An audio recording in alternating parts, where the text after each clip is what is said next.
مشرق ڈیجیٹل کے programme crime and criminals میں آج ہم آپ کو سیاحت کی اس دنیا میں لے کر جا رہے ہیں جو بظاہر روشنیوں، رنگوں، خوبصورتی اور نئی ثقافتوں سے بھری ہوئی نظر آتی ہے، مگر اس چمکتی ہوئی دنیا کے پیچھے ایک ایسی تاریک حقیقت بھی چھپی ہوئی ہے جسے اکثر نظر انداز کر دیا جاتا ہے۔ یہ حقیقت ان جرائم کی ہے جو خاص طور پر سیاحوں کو نشانہ بناتے ہیں، ایسے جرائم جو اب صرف چھوٹی موٹی وارداتوں تک محدود نہیں رہے بلکہ ایک منظم، بین الاقوامی اور ٹیکنالوجی سے لیس نیٹ ورک کی شکل اختیار کر چکے ہیں۔ دنیا بھر میں ہر سال اربوں ڈالر کی سیاحتی صنعت کے ساتھ کروڑوں افراد مختلف ممالک کا سفر کرتے ہیں۔ لوگ نئی جگہ دیکھنے، نئی ثقافتوں کو سمجھنے اور یادگار لمحات گزارنے نکلتے ہیں، مگر ان کے اس سفر میں ایسے خطرات بھی شامل ہو چکے ہیں جن کا انہیں اکثر اندازہ بھی نہیں ہوتا۔ جیسے جیسے سفر آسان، سستا اور عام ہوتا جا رہا ہے، ویسے ویسے جرائم پیشہ گروہوں کے لیے مواقع بھی بڑھتے جا رہے ہیں۔ ایک اندازے کے مطابق کئی بڑے سیاحتی شہروں میں سیاحوں کے خلاف جرائم میں 20 سے 40% تک اضافہ دیکھا گیا ہے، اور بعض علاقوں میں یہ شرح اس سے بھی زیادہ ہے۔ اگر ہم تاریخ کے اوراق پلٹیں تو فرانس سے تعلق رکھنے والے چارلس سوبراج کا کیس ایک ہولناک مثال کے طور پر سامنے آتا ہے۔ 1970 کی دہائی میں ایشیا کی ہائپ ٹرائل پر سفر کرنے والے غیر ملکی سیاح اس کے خاص ہدف تھے۔ وہ خود کو ایک مہذب اور مددگار شخص ظاہر کرتا، سیاحوں سے دوستی کرتا، ان کا اعتماد جیتتا، پھر انہیں نشہ آور ادویات دیتا اور آخر کار قتل کر دیتا۔ اس کے جرائم نے دنیا کو پہلی بار یہ احساس دلایا کہ سیاحت صرف خوشگوار تجربہ نہیں بلکہ بعض اوقات جان لیوا بھی ثابت ہو سکتی ہے۔ اس کیس کے بعد کئی ممالک نے سیاحتی سیکیورٹی کے حوالے سے اپنی پالیسیز پر نظر ثانی کی، مگر جرائم کا یہ سلسلہ رکا نہیں بلکہ وقت کے ساتھ مزید پیچیدہ ہوتا چلا گیا۔ موجودہ دور میں اگر ہم یورپ کی بات کریں تو بارسلونا، پیرس اور روم جیسے شہر نہ صرف سیاحوں کے لیے پرکشش ہیں بلکہ منظم جیب تراش گینگز کے لیے بھی جنت بن چکے ہیں، جہاں رومانین پک پاکٹ نیٹ ورک اور دیگر گروہ انتہائی مہارت اور حکمت عملی کے ساتھ کام کرتے ہیں۔ ایک شخص سیاح کی توجہ کسی سوال یا مدد کے بہانے ہٹاتا ہے، دوسرا اس دوران بٹوا، موبائل یا پاسپورٹ چھڑا لیتا ہے، اور تیسرا شخص سامان لے کر ہجوم میں غائب ہو جاتا ہے۔ بعض کیسز میں خواتین اور بچوں کو بھی اس نیٹ ورک کا حصہ بنایا جاتا ہے تاکہ شک کم ہو۔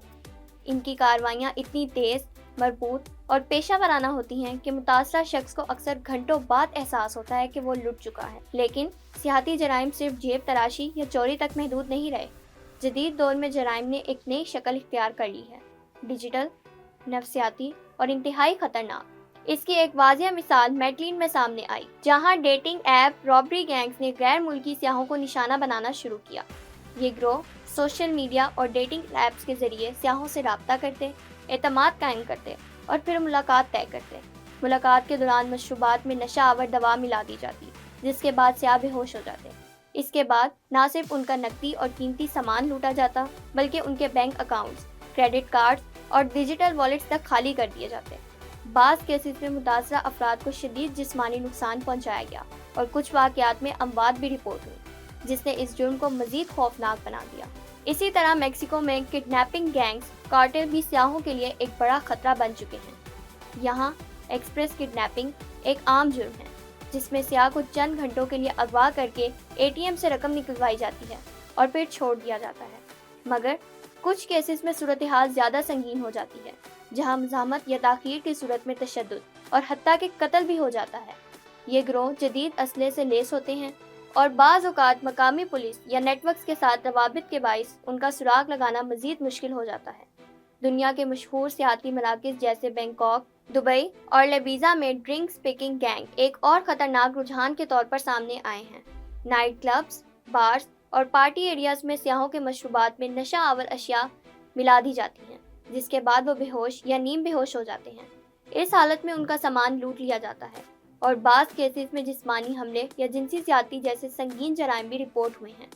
جنوب مشرقی ایشیا میں تھائی لینڈ، کمبوڈیا اور لاؤس میں ٹورزم کام سینڈیکیٹس ایک منظم خطرہ بن چکے ہیں۔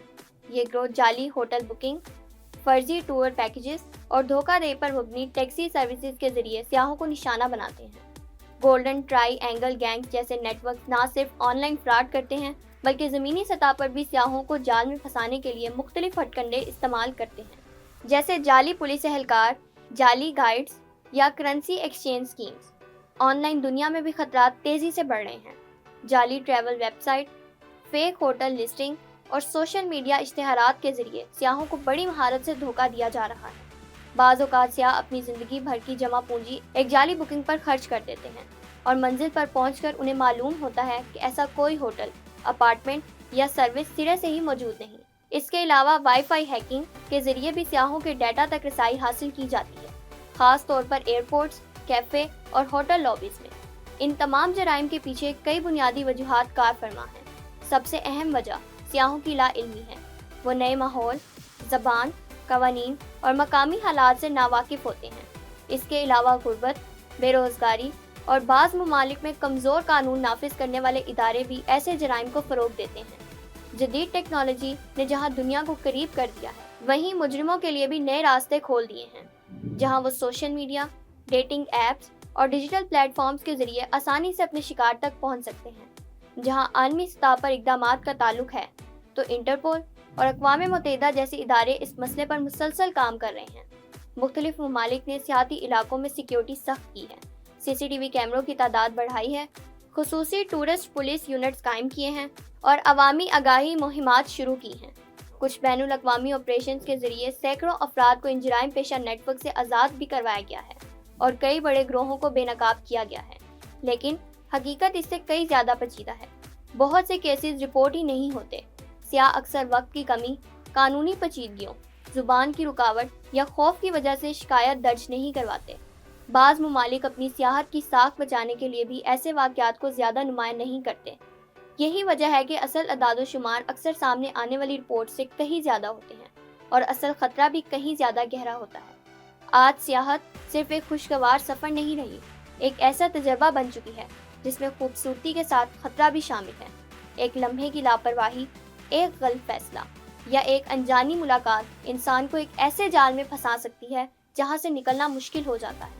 دنیا جتنی کھلی، جدید اور قابل رسائی ہو گئی ہے، اتنی ہی پیچیدہ اور خطرناک بھی ہو چکی ہے، کیونکہ اب خطرہ صرف سنسان گلیوں، اندھیری سڑکوں یا جرائم پیشہ علاقوں تک محدود نہیں رہا۔